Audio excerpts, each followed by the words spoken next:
శ్రీమాత్రే నమః. సెప్టెంబర్ మాసంలో మనకి 5 గ్రహాలు మార్పు చెందుతున్నాయి.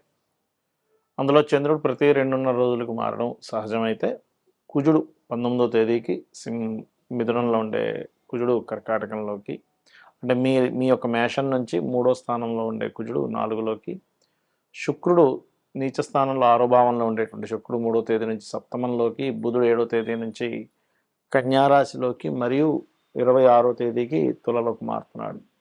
ఈ రకంగా రవి కూడా 17వ తేదీకి. అయితే ఈ గ్రహాల యొక్క మార్పు మూలంగా మీకు కలిగేటువంటి ఫలితాలు ఏమిటి, ఏ దేవతారాధన చేయాలి, ఎటువంటి విషయాల పట్ల మీరు జాగ్రత్తగా ఉండాలనేటువంటి అంశాలు జాగ్రత్తగా, అంటే ఎటువంటి జాగ్రత్తలు తీసుకోవాలనేటువంటి అంశాలు చెప్తుంది నేనైనప్పటికీ చెప్పిస్తుంది సాక్షాత్ లలిత అమ్మవారిగా భావిస్తూ, ఆ లలితాంబిక అమ్మవారి యొక్క అనుగ్రహం మీకు పరిపూర్ణంగా కలగాలని మనస్ఫూర్తిగా కోరుకుంటూ, మిథునం వారికి కనుక చూసుకున్నట్లయితే ఈ యొక్క సెప్టెంబర్ మాసంలో చంద్రుడు ప్రతి 2.5 రోజులకు మారుతున్నప్పటికీ మిగతా 4 గ్రహాలు కూడా మారుతున్నాయి.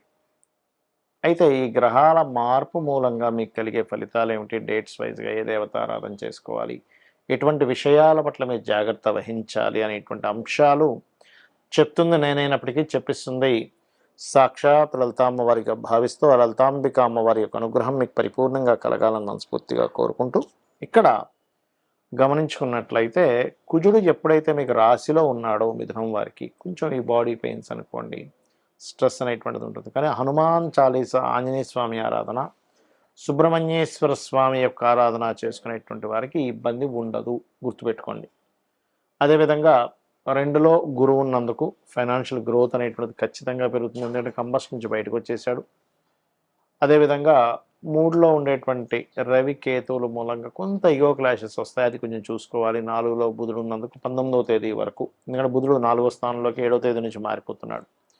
19వ తేదీ వరకు కొంచెం ఏదైనా ప్రాపర్టీస్ తీసుకునే విషయంలో కానీ, వాహనం నడిపేటప్పుడు కానీ, అందులోని ముఖ్యంగా ఫోన్ మాట్లాడుతూ రోడ్డు దాటుతూ ఉంటారు కొంతమంది, అటువంటి పనులు అస్సలు చేయకూడదు. ఫోన్ మాట్లాడుతూ డ్రైవింగ్ చేయండి, ఇట్లాంటివి అవాయిడ్ చేయండి. 3వ తేదీ నుంచి శుక్రుడు ఎప్పుడైతే మీకు పంచమ స్థానంలోకి మారుతున్నాడో సంతానం కోసం చేసే ప్రయత్నం ఖచ్చితంగా ఫలిస్తుంది. ఇక్కడ 3వ తేదీ నుంచి సినిమా ఫీల్డు, అదేవిధంగా కొంతమంది ఈ యొక్క ఫీల్డ్స్లో ఉంటారు, అంటే అలాగా కొన్ని ఆర్ట్ రిలేటెడ్ కళా సంబంధించిన వాటిలో, అటువంటి వాళ్ళకు కూడా కలిసి వస్తుంది చెప్పాలంటే. ఇక మీరు ప్రధానంగా ఇక్కడ గమనించుకున్నట్లయితే ఈ యొక్క 10వ స్థానంలో శని వక్రించున్నందుకు ఉద్యోగ మార్పులు కనబడుతున్నాయి. కాస్త పితృదేవత ఆరాధన కూడా చేయండి. అయితే ఇక్కడ ఈ 1, 2, 29, 30 తేదీలు ఫుడ్ రిలేటెడ్, ట్రాన్స్పోర్ట్ రిలేటెడ్ సంబంధించిన వ్యాపారాలు ఉండేటువంటి వారికి చాలా బాగుంది. అదేవిధంగా 3, 4 తేదీలు ఏదైనా రుణాల కోసం చేసే ప్రయత్నాలు ఫలిస్తాయి. 5, 6 తేదీలు కొంత స్ట్రెస్ ఎక్కువగా ఉంటుంది మీ మీద, అంటే ఫైనాన్షియల్ విషయాలు కావచ్చు, కుటుంబ సంబంధించిన విషయాల్లో కావచ్చు. 7, 8 తేదీలు ఫైనాన్స్ కోసం మీరు చేసే ప్రయత్నం ఫలిస్తుంది. ఆ రోజుల్లో రావాల్సిన డబ్బు వస్తుంది, కొంత ఫైనాన్షియల్గా బాగుంటుంది. కానీ 10, 11 తేదీలు కొత్త పరిచయాలు, అగ్రిమెంట్స్ గట్రా ఏమీ చేయకండి. అలాగే మరొక విషయం ఏంటంటే, ఇక్కడ సంతానం కోసం చేసే ప్రయత్నం విషయంలో 14, 15 తేదీలు చాలా బాగుంది.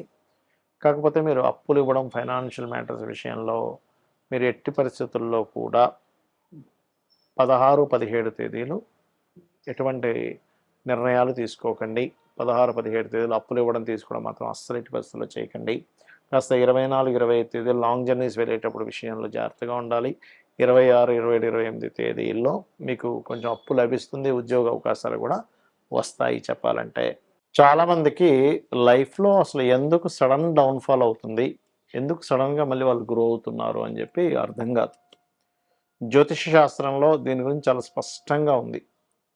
మనకి మహాదశలు అంటారు, అంటే కేతువు నుంచి, అంటే మనకి పుట్టింది కేతు నక్షత్రంలో అనుకోండి, కేతు దశతో, దాని తర్వాత శుక్రదశ, దాని తర్వాత రవిదశ, చంద్రదశ, కుజదశ, రాహుదశ, ఇలా వరుసగా దశలు ఉంటాయి.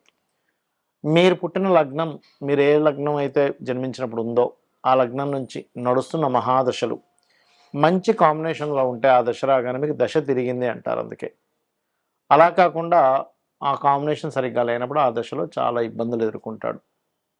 ఏ పని చేస్తున్నా సరే కలిసి రాకపోవడం, వ్యాపారం కలిసి రాకపోవడము, ధన నష్టం జరగడము, లేనట్లయితే వివాహ సంబంధించిన విషయాలు చికాకులు, సంతానం పొందలేకపోవడం, ఇట్లా అనేకమైనటువంటి ఇల్లులు కొనుక్కున్న వాళ్ళు అమ్మేయాల్సిన పరిస్థితులు వస్తూ ఉంటాయి. అందుకని ఎప్పుడు కూడా దశ మారినప్పుడు చెక్ చేసుకోవాలి. మీకు ఎప్పుడెప్పుడు ఏ దశలు మారుతున్నాయి అనేటువంటిది మీరు మీ యొక్క జాతచక్రంలో ఉంటుంది. ఏ డేట్ నుంచి డేట్తో సహా ఉంటుంది. ఏ డేటు, ఏ మంత్, ఏ ఇయర్ నుంచి ఏ దశ మారుతుంది. అంతర్దశలు ఇప్పుడు మారుతున్నాయి. మహాదశ ఈజ్ మోస్ట్ ఇంపార్టెంట్, బట్ అంతర్దశ దాన్ని ఆపరేట్ చేస్తూ ఉంటుంది. ప్రత్యంతర్దశ ఇంకొంచెం ఈవెంట్ని అది ఫుల్ఫిల్ చేయడానికి అనుకూలిస్తూ ఉంటుంది.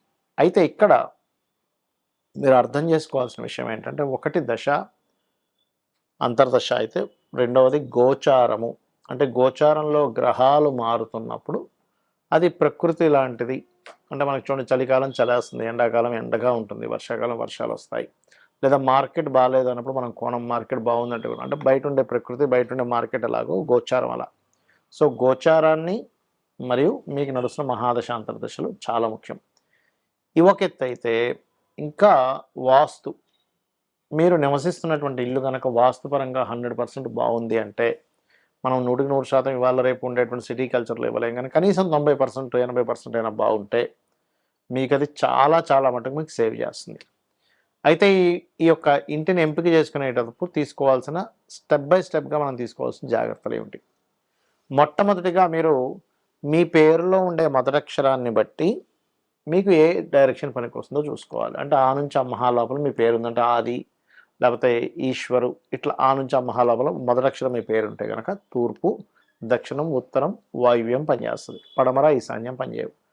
కక్క గగ్గ అక్షరాలతో మీ పేరుంది అంటే కాంతారావు, కమల ఇట్లా పేర్లు ఉన్నాయి అని ఉదాహరణ చెప్తున్నా. కక్క గగ్గ అక్షరాలతో కనుకున్నట్లయితే మీకు ఆగ్నేయము, ఉత్తరము, ఈశాన్యం బ్రహ్మాండంగా పనిచేస్తాయి. సింహద్వారాలు, తూర్పు, మధ్య ద్వారము, పడమర పనిచేయవు. ఈ విషయంలో నేను పంచాంగాల్లో తప్పులు ఉన్నాయి, వాళ్ళకి ఫోన్లు కూడా చేసి చెప్పాను, వాళ్ళు మార్చలేదు. నేను చెప్పిన ప్యాటర్న్ ఫాలో అవ్వండి. ఇది నేను చెప్తున్నటువంటి అథెంటిక్గా శాస్త్రం ఉన్నటువంటి అంశం. ఇక చాచా జాజా అక్షరాల పేర్లు కనుకున్నట్లయితే దక్షిణం మధ్య పనిచేస్తుంది మీకు సింహద్వారము, ఈశాన్యము, తూర్పు బ్రహ్మాండంగా పనిచేస్తాయి, మిగతావి పనిచేయవు. అదేవిధంగా పడమర మధ్య కూడా పనిచేస్తుంది.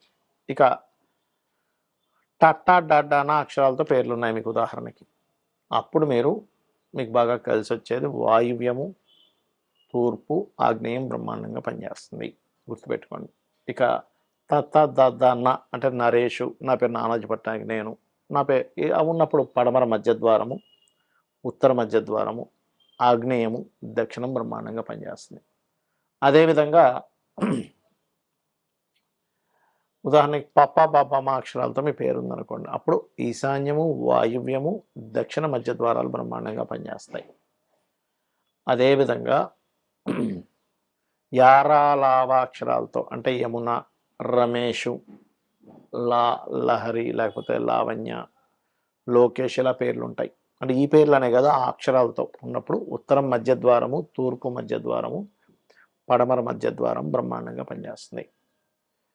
అదేవిధంగా శేషాసాహ అక్షరాలతో మీ పేరు కనుకుంటే అంటే శేషగిరిరావు ఇలా ఉన్నట్లయితే ఈశాన్యము, వాయువ్యము, ఆగ్నేయము బ్రహ్మాండంగా పనిచేస్తుంది మీకు. ఎలా అంటే అన్ని దిశలు మంచివే, కానీ మీ పేరును బట్టి ఏ దిశ పనిచేస్తుంది. ఇది ఒక ఎత్తు అయితే, ఇంటి యొక్క సింహద్వారం యొక్క పదము కరెక్ట్గా ఉండాలి. అంటే సింహద్వార పదం కరెక్ట్గా ఉందా లేదా, ఆ డైరెక్షన్ పనిచేస్తుంది, కానీ పదం కరెక్ట్ లేకపోయినా సరిగ్గా రిజల్ట్ ఇవ్వదు. ఇంట్లో ఉండే వేసుకునే రంగులు, ఇంట్లో ఉండేటువంటి టాయిలెట్స్ ప్లేస్మెంట్స్ ఎలా ఉన్నాయి, అవి బాగోకపోతే ఏమీ కూల్చకుండా చిన్న చిన్న రెమెడీస్తో దాన్ని మనం సెట్ చేసుకోవచ్చు.